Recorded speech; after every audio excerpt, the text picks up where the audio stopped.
बंदी छोड़ सतगुरु रामपाल जी परमेश्वर जी की जय हो। सत्साई भाई और बहनों, कल 12 अगस्त 2025 को मुझ पवन दास की हिसार कोर्ट में तारीख थी।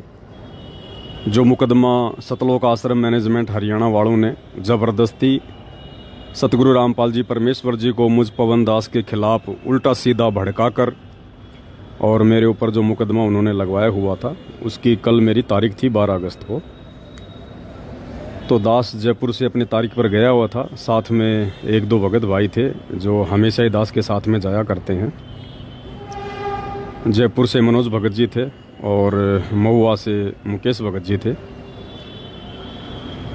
तो रात को हम जयपुर से निकले, सुबह हम टाइम पर वहाँ पहुँच गए। कोर्ट में जाने से पहले जेल पड़ती है जहाँ पे परमपिता परमेश्वर जी बैठे हुए हैं। हमने वहाँ गुरुदेव भगवान को दंडवत प्रणाम किया। उसके बाद हम कोर्ट में चले गए। 10 बजे हम कोर्ट में पहुँच गए और जैसे हम कोर्ट में गए तो हमारा जो वकील है, उसका जो मुंशी है, उसने बताया कि ये जो आश्रम वाले हैं ये तुम्हारे साथ में समझौता करना चाहते हैं, कॉम्प्रोमाइज़ करना चाहते हैं ये। तो दास ने उसको मना कर दिया कि भाई मैं कॉम्प्रोमाइज़ नहीं करूँगा, मैं अपनी जगह सही हूँ। कॉम्प्रोमाइज़ वो करे जिसको अपनी गलती का एहसास हुआ हो, जिसने गलत मुकदमा किया हो, गलत जिसने मेरे ऊपर ये गवाहियाँ दी हों, उन लोगों को आवश्यकता है कॉम्प्रोमाइज़ करने की। और कॉम्प्रोमाइज़ भी अगर होना है तो मेरे ऊपर सतगुरु रामपाल जी ने मुकदमा किया है, तो भाई सतगुरु रामपाल जी से मेरी मुलाकात हो तब जाके कोई बात बने। तो दास ने मना कर दिया। मना करने के बाद इनकी आपस में बात हुई होगी, क्योंकि हिसार कोर्ट में जो वकील वगैरह हैं वो सब इन सतलोक आश्रम वालों के ही हैं, झूठ मूठ के भगत भी हैं वो।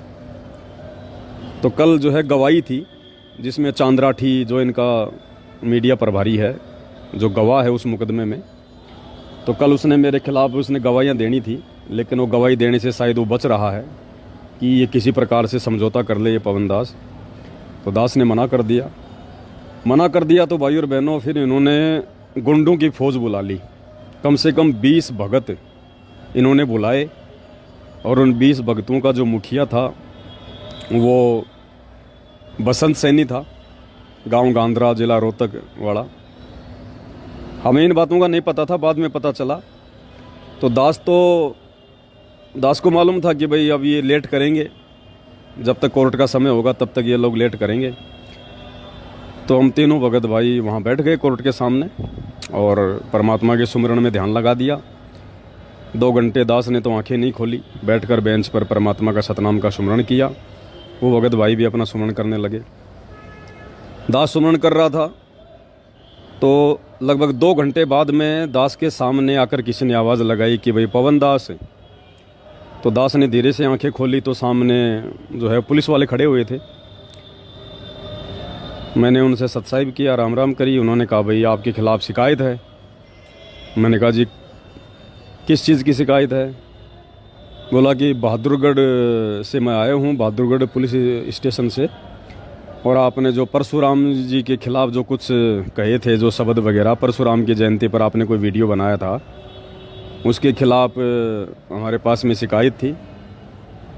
हम जयपुर भी जाके आए थे, लेकिन जयपुर आप हमें मिल नहीं पाए। 2 दिन हम वहाँ घूमते रहे और अब आपने बहादुरगढ़ कोर्ट में चलना है, वहाँ थाने में चलना आपने। तो मैंने कहा जी चलो कोई दिक्कत नहीं है। मैंने कहा हम ना कोई डकैत हैं ना कोई लुटेरे हैं, कोई दिक्कत नहीं है, आप चलिएगा। और मैंने जो भी कहा मेरे होशो हवास में कहा। तो उन्होंने बताया कि चांद्राठी ने आपके खिलाफ़ मुकदमा करवाया हुआ है ये, और उन्होंने कहा कि हमारी धार्मिक भावनाओं को इसने भड़काया है परशुराम जी के खिलाफ़ बोल के। तो मैंने कहा जी ये चांद्राठी तो जाट समाज से है और परशुराम जी तो ब्राह्मण समाज के देवता हैं, फिर इनकी भावनाएं कैसे भड़क गई? बोला ये हमें नहीं पता। तो मैंने कहा साहब अभी तो मेरी तारीख है, अभी यहाँ मेरी तारीख तो पूरी होने दो, अन्यथा फिर मेरी ये लोग अब्सेंट लगवा देंगे, मेरे खिलाफ़ फिर वारंट निकलवाएंगे। तो उन्होंने कहा ठीक है भाई। और तकरीबन 12 बजे, मतलब 12 बज गए थे, 12 बजे बाद में कोर्ट का लंच हो गया था।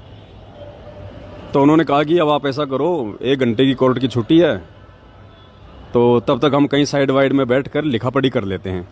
मैंने कहा जी चलो। तो पुलिस वालों के साथ में मैं पवन दास और साथ में दोनों भगत भाई हम कोर्ट से बाहर निकल कर आ गए। एक पेट्रोल पंप था, वहाँ पर उन्होंने अपनी गाड़ी खड़ी कर रखी थी। तो दास ने दोनों भगतों को कहा कि भगत जी आप क्या करोगे, मैं इनके साथ में जाता हूँ और कहीं आसपास में बैठकर ये रिपोर्ट वगैरह लिखेंगे, मैं लिखवा देता हूँ, कोई दिक्कत नहीं, अपन तो भगवान भरोसे हैं, चाहे कहीं ले जाओ, कोई ले जाओ, अपने को तो मर्यादा में है, भक्ति कर रहे हैं तो गुरुजी रक्षक हैं। ये कहकर दास ने उन दोनों भगत भाई बहनों को वहीं छोड़ दिया कि तुम जाओ कोर्ट में वापस, और घंटे भर बाद में हम लोग वापस आएंगे, फिर मेरी तारीख लग जाएगी, फिर मैं तो इनके साथ चला जाऊँगा बहादुरगढ़ थाने में, आप लोग अपना जयपुर चले जाना। बोला ठीक है। तो मैं उन पुलिस वालों के साथ में वहाँ से पेट्रोल पंप से निकला और वहाँ पर तकरीबन ये 20 गुंडे सतलोक आश्रम वाले सारनामी वहाँ खड़े हुए थे, सारा सब कुछ देख रहे थे, वो हमारा पीछा कर रहे थे। और जैसे मैं उन पुलिस वालों के साथ में निकला, पीछे से इन्होंने अपने जो भगत जी थे दोनों, जो वापस कोर्ट की तरफ जा रहे थे, उन्होंने कहा कि सतसाई भगत जी, अब ये भी बेचारे भगत ही थे, अब ये क्या करें बताओ, कोई मालूम थोड़े था इन बातों का कि ऐसे धोखा हो जाएगा। इन्होंने भी किया भाई सतसाहिब करते ही उन्होंने इन दोनों को मारना पीटना शुरू कर दिया पेट्रोल पंप पर बुरी तरह से। 8-10 लोग तो मुकेश भगत जी के लग गए, 8-10 लोग मनोज भगत जी के लग गए। रोड पर इनको आड़ा पटक लिया और इनको लात घूंसों से, जूतों से इनको वहाँ मारने लगे बुरी तरह से। बाद में लोगों ने बताया वहाँ चोट के निशान भी हैं इनके पूरे। और फिर बाद में वहाँ पर थोड़ा भीड़ इकट्ठा हुई तो लोगों ने कहा भाई क्यों मार रहे हो, क्यों पीट रहे हो तुम इनको। तो इन लोगों ने क्या किया था भाई और बहनों, साथ में एक लड़की लेके आए थे। ये वो लड़की कह रही थी कि ये जो है ना, ये मेरे को छेड़ते हैं और काफ़ी समय से मेरे को छेड़ रहे हैं ये दोनों। तो बाकी देखने वाले लोगों ने कहा कि ये भाई देखने में तो ऐसे नहीं लगते बेचारे कि ये तुम्हें छेड़ते होंगे, लेकिन वो तो वो किराए की लड़की पकड़ के लाए थे, या पता नहीं हमारी कोई गुरु बहन होगी जो इन आश्रमों से जुड़ी है। बोला ये मुझे छेड़ते हैं दोनों। तो फिर इतने में वहाँ पर कोई पुलिस वाला आ जाता है और ये लोग लेके अपनी गाड़ियाँ वहाँ से भाग लेते हैं। फिर मुकेश भगत जी ने मुझे फ़ोन किया कि भगत जी ऐसे ऐसे हमारे साथ में मारपिटाई हो गई है। मैंने उस पुलिस वाले को कहा कि भाई देखो ऐसे हम जिनको छोड़ के आए थे वहाँ पेट्रोल पंप पर, उनके साथ मारपिटाई हो गई है। तो वापस आया वो पुलिस वाला मुझे लेके, बोला लिखा पढ़ी बाद में करेंगे।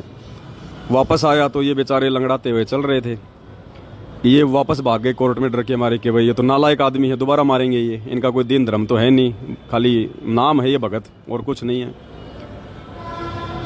तो वापस आ गए। फिर इन्होंने सारी राम कहानी बताई कि भगत जी ये पूरा का पूरा जो षड्यंत्र है, ये आपके मर्डर की प्लानिंग थी, ये पूरा षड्यंत्र। क्योंकि आपने सुबह इन लोगों से कॉम्प्रोमाइज़ करने के लिए मना कर दिया था। मना करने के बाद में फिर इन्होंने पूरी ये प्लानिंग रची कि कैसे इसको और जो है इसको फंसाया जाए ताकि ये कोर्ट में ना आए। कोर्ट में नहीं आएगा तो फिर ये जो है गवाहियाँ नहीं होंगी, क्योंकि गवाहियों में फिर गुरुजी को भी आना पड़ेगा। गुरुजी आएंगे तो फिर आमना सामना होगा, फिर कोर्ट में सारे खुलासे होंगे, इनकी पोल पट्टी सामने आएगी। तो ये लोग चाहते हैं कि पवन दास कोर्ट में ना आए। तो फिर इन्होंने वो लड़की लेके आई थी ये, और 20-25 लोग ये आए थे कि लोग अगर पूछेंगे तो कह देंगे साहब ये लड़की छेड़ रहा था, और ये लड़की छेड़ने का मुकदमा इस पवन दास के ऊपर और लगवा देंगे, 4-5 साल के लिए जेल में और चला जाएगा। तो उन्होंने बताया भगत जी पूरा जो षड्यंत्र था ये आपके लिए था ये। तो दास ने कहा कि कोई बात नहीं भाई, राम रखवाड़ा है, जो परमात्मा करेगा सो होगा। अब ना तो भगवान छूट सकता ना भक्ति छूट सकती, ज्ञान भगवान ने ऐसा दे दिया। और वे मरना जीना भगवान के हाथ में है, अपने गुरुजी के हाथ में है भाई जीना मरना। वो चाहेंगे तो मारेंगे और चाहेंगे तो जिएंगे। आज से पहले भी तो लाखों बार करोड़ों बार जन्म ले चुके हैं, मर चुके हैं, और मर लेंगे एक जन्म में, क्या दिक्कत होगी। लेकिन अब सच्चाई का रास्ता नहीं छोड़ेंगे भाई। उसके बाद वो पुलिस वाला आया तो मुकेश भगत जी ने बताया कि भगत जी वो मेरा मोबाइल भी छीन कर ले गए, और साथ में मेरे जो रेलवे के जो ये ID कार्ड वगैरह थे वो भी ले गए छीन के। तो मैंने उनसे कहा पुलिस वालों से कि भाई साहब ये मतलब सरकारी आदमी है, अब बेचारे का मोबाइल भी ले गए, इसके वो कागज़ भी ले गए। तो उस पुलिस वाले ने फ़ोन किया, फ़ोन करके कहा कि भाई इनका ID कार्ड वगैरह लेके आ जाओ, वरना ये लोग 112 पे ये कॉल करेंगे, तुम्हारे ऊपर मुकदमा होगा। तो हमने कहा साहब मुकदमा तो हम नहीं करेंगे, अगर मुकदमे करने होते तो हम बहुत पहले कर देते इनके ऊपर। इनकी बुद्धि भ्रष्ट है, ये हमारे गुरु भाई हैं लेकिन इनकी बुद्धि भ्रष्ट है, इनकी बुद्धि बेकार बैठा हुआ है। हम मुकदमा नहीं करेंगे, हम तो अपने गुरुजी के वचन पे चलेंगे। आगे आने वाले समय में इनके कर्म इनको देख लेंगे अपने आप। ये खुद ही अपने ऊपर मुकदमे लगा रहे हैं। हम क्या मुकदमे करेंगे इन पे? हम तो हमारे गुरुजी के वचन पे चलेंगे, हम किसी पे मुकदमा नहीं करेंगे। जो तो को काटा बोवे ताको वो तू फूल। उन्होंने कहा भाई चलो कोई बात नहीं। फिर उसने फ़ोन किया उसको चांदराठी को कि भाई तुम्हारे भगत इनका मोबाइल भी छीन ले गए, इनके साथ मारपिटाई भी हुई है, तुम्हारे भक्तों के लक्षण है क्या ये? तो फिर चांदराठी ने उन लोगों को फ़ोन किया होगा। फिर थोड़ी देर बाद में वो बसंत सैनी जो है भगत जी का मोबाइल, वो पर्स वगैरह लेके आया। फिर वो देके गया। मैंने तो भी, अपना तो स्वभाव है, जैसे वो बसंत सैनी आया, क्योंकि जयपुर में वही आया था मुझे मारने के लिए पूरी टीम लेके। तो मैंने कहा साहब ये वही आदमी है जो जयपुर में आया था मुझे मारने के लिए। मैंने तो भाई झुक के उसको हाथ जोड़ के मतलब उसको अपना सत साहब कहा, मालिक का जो विधान है पूरा, अपने लिए तो कोई दुश्मन नहीं, कोई मित्र नहीं है। अब भाई और बहनों, उस बसंत सैनी का, सारनामी का वो रौद्र रूप देखने को मिला हमारे को वहाँ पर, जिनको दुनिया कहती है भगत है, जो इन आश्रमों में पाठ प्रकाश करता है, पाठ प्रकाश पे बैठता है। उस पुलिस वाले के सामने कहा कि इसने तो जान से ख़त्म करांगे, इसने हमारा बहुत कुछ बिगाड़ दिया, इसने हमारा जीना आराम कर दिया, इस पवनदास ने, इसने सब कुछ बिगाड़ दिया, हमारा खेल सारा। इतना रौद्र रूप धारण कर रखा। पुलिस वाले ने कहा कि तेरे थप्पड़ लागेंगे ज़्यादा, तू आंडी पाक रहे आगे, बुलाऊँ अभी मैं पुलिस? इतना कहते वो ठंडा हो गया। बोला जी देख लो जी, वो तो आपकी मर्जी है। तो मैंने कहा कि भगत जी हम भी भगत ही होंगे छोटे मोटे, ऐसा कोई मारना थोड़ी है कोई भगतों को। तो बसंत सैनी बोला कि गुरुजी के आदेश है तेरे को मारने के, गुरुजी के आदेश हो रहे हैं कि मार दे उसने। तो पुलिस वाले ने कहा कि ये तो भाई नकली गुरु भी नहीं करवाते ये काम तो, और तुम जो है बाबा रामपाल का नाम लेके कह रहे हो, तो बताओ फिर दुनिया कैसे जुड़ेगी उनसे, कैसे नाम लेगी उनका? मैंने कहा जी इसकी बुद्धि भ्रष्ट है, इसकी समझ में नहीं आएंगी ये बातें। फिर वो चला गया वहाँ से दे दा के मोबाइल वगैरह। फिर बाद में कोर्ट में दास की उस पुलिस वाले ने तारीख करवाई, तारीख करवा के और फिर हम कोर्ट से बाहर निकले। और फिर ये मुकेश भगत जी, मनोज भगत जी थे, इन्होंने कहा कि भगत जी हम भी आपके साथ ही चलेंगे, हम लोग उधर से निकल लेंगे, यहाँ इनका भरोसा नहीं है, ये हमारे को फिर मार पिटाई करेंगे हमारे साथ में। तो मैंने कहा उनसे, पुलिस वालों से कि भाई आप इनको भी साथ ले चलो। तो कहा ठीक है मैं इनको वहाँ छोड़ दूंगा रोहतक में, रोहतक से निकल लेंगे। तो मुकेश भगत जी को, मनोज भगत जी को उन्होंने रोहतक छोड़ दिया, और दास को जो है यहाँ पे बहादुरगढ़ की पुलिस थाने में लेके आ गए। अब हम लोग कोर्ट में जा रहे हैं। अब आगे देखो परमात्मा की मर्जी है भाई और बहनों। वैसे तो इसमें 4 साल की सज़ा है। अब ये कोर्ट में लेके जा रहे हैं। अब आगे अपने गुरुदेव भगवान की रजा, उनकी मर्जी परमात्मा की, परमात्मा फ्री करवाएंगे या फिर जेल भेजेंगे, जैसी परमात्मा की मर्जी। हमने तो उनकी रजा में राजी रहना है। सुमरन अपना कोई छीन नहीं सकता है। मार पिटाई होती है तो अपने कोई कर्म कट रहे हैं। हर तरीके से अपने दोनों हाथों में लड्डू हैं भाई और बहनों।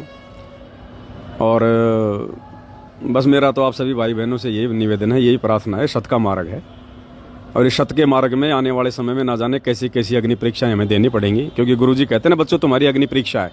तो ये सत्सयुगों की अग्नि परीक्षा, आश्रम वालों की नहीं है, वो तो आपके आसपास भी नहीं है। तो ये अग्नि परीक्षा हम सत्सयुगों की चल रही है भाई और बहनों। और किसी भाई बहन ने कोई चिंता करने की जरूरत नहीं है। अगर चिंता करनी है तो केवल गुरुजी के मंत्र की भक्ति की। देखो भाई और बहनों कैसे परमात्मा खेल खेलता है। गुरुजी पल पल साथ हैं। कल अगर वो पुलिस वाला अगर बहादुरगढ़ कोर्ट से मुझे लेने नहीं आता, जबकि मुकदमा हुए तो काफ़ी टाइम हो गया, वो कल ही क्यों आया? क्योंकि कल इन लोगों ने पूरा षड्यंत्र रचा हुआ था मुझ पवनदास को जान से मारने का। पूरा षड्यंत्र कि जान से नहीं मरेगा तो वो लड़की का मुकदमा लगा देंगे, इसको जेल में डालेंगे। मालिक को पता था कि ये मारेंगे इस बच्चे को। परमात्मा ने उस पुलिस वाले को भेज दिया उधर से, दास का सिक्योरिटी गार्ड बना के उस पुलिस वाले को भेजा भगवान ने। वो मुकदमा भाई और बहनों को ऐसे नहीं लगा, परमात्मा ने दया कर रखी है। अगर कल परमात्मा उस पुलिस वाले को ना भेजते तो भाई और बहनों कल ये इस दास को शायद छोड़ते भी नहीं है लोग। इतना विकराल रूप धारण करके पूरा कोर्ट इन्होंने घेर रखा था। और मालिक ने उस पुलिस वाले को भेजा और अपनी गाड़ी में बैठा के मेरे को यहाँ पे बहादुरगढ़ लेके आया। अब ठीक है, आगे की न्याय प्रणाली है, वो क्या करेंगे क्या नहीं करेंगे वो तो मालिक की मौज है, परमात्मा की मर्जी। अपने तो भजन करना है। भजन अपना कोई ना कोई जेल में छीन सकता, ना कोई बाहर छीन सकता है, और यही सबसे बड़ा धन है अपना। बाकी ये संघर्ष है भाई और बहनों। भगवान आप और हमारे लिए हमारा भगवान पिछले 10-12 साल से हिसार जेल में बैठा हुआ है। आप और हम नालायक तो क्या संघर्ष कर रहे हैं? कुछ भी नहीं कर रहे भाई और बहनों। हमारा तो अगर शरीर का अंग अंग भी काट दिया जाए मंसूर की तरह तो भी भाई और बहन हम तो कुछ भी परीक्षा नहीं दे रहे, कुछ भी नहीं दे रहे। इसमें तो हमारा भला उल्टा, हमारा भला ही हो रहा है ये उल्टा। तो आप सभी आत्माओं से प्रार्थना है भाई और बहनों, परमात्मा पे दृढ़ विश्वास रखें। किसी भगत को देख के बिल्कुल भी नहीं चलना है। ये ज्ञान आधार का मार्ग है, परमात्मा ने रास्ता सबको दिखा रखा है। बाकी आपस में मिलजुल के रहो, कोई दिक्कत नहीं है। भगवान का मार्ग है, प्यार प्रेम से रहना है। नफरत मुजदास की इन आश्रम वालों से भी नहीं है, क्योंकि हमने अगर नफरत पाड़ ली तो परमात्मा का विधान टूट जाएगा। फिर एक मित्र एक शत्रु है, भूल पड़ी रे प्राण, यम के नगरी जाएगा शब्द हमारा मान। और कबीर खड़ा बाजार में मांगे सबकी खैर, ना काहू से दोस्ती ना काहू से बैर। ये भले हमें अपना दुश्मन समझ रहे हैं, कोई दिक्कत नहीं है, समझो, मारो पीटो कुछ भी करो, हमारे बाप को नहीं छोड़ा इस लोक में, हमें कौन छोड़ेगा। लेकिन हमने इनको अपना भाई समझना है, अपना मित्र समझना है। हमारे मन में कोई दोस्त कोई द्वेष इनके प्रति नहीं होना चाहिए, बिल्कुल भूल के भी, नहीं तो फिर हमारा आत्म कल्याण नहीं होगा। और आत्म कल्याण नहीं हुआ फिर क्या फायदा, फिर ये जेल जाने का, मार पिटाई खाने का, ये कष्ट भोगने का, फिर क्या फायदा जब मोक्ष नहीं हुआ। तो जब इतना सब कुछ कर रहे हैं तो आगे भी करेंगे परमात्मा की दया से, भगवान करवाएगा, हिम्मत देगा गुरु जी साथ में तो सब कुछ है भाई और बहनों, कोई दिक्कत नहीं है, मालिक साथ में। बस ये मार्ग ना छोड़ना भाई और बहनों, और कुछ नहीं है। द्वार धनी के पड़े रहो, धक्के धनी के खाओ, सो काल जग जोड़ ही द्वार छोड़ ना जाओ। बस ये छोटा सा संदेशा था। आगे परमात्मा दया करेंगे तो दास आपके सामने उपस्थित होगा मालिक की सेवा में, सतगुरु महिमा में, नहीं तो फिर जेल में करेंगे सतगुरु की महिमा, बैठ के परमात्मा का सुमरण करेंगे। बंदी छोड़ सतगुरु रामपाल जी भगवान की जय हो।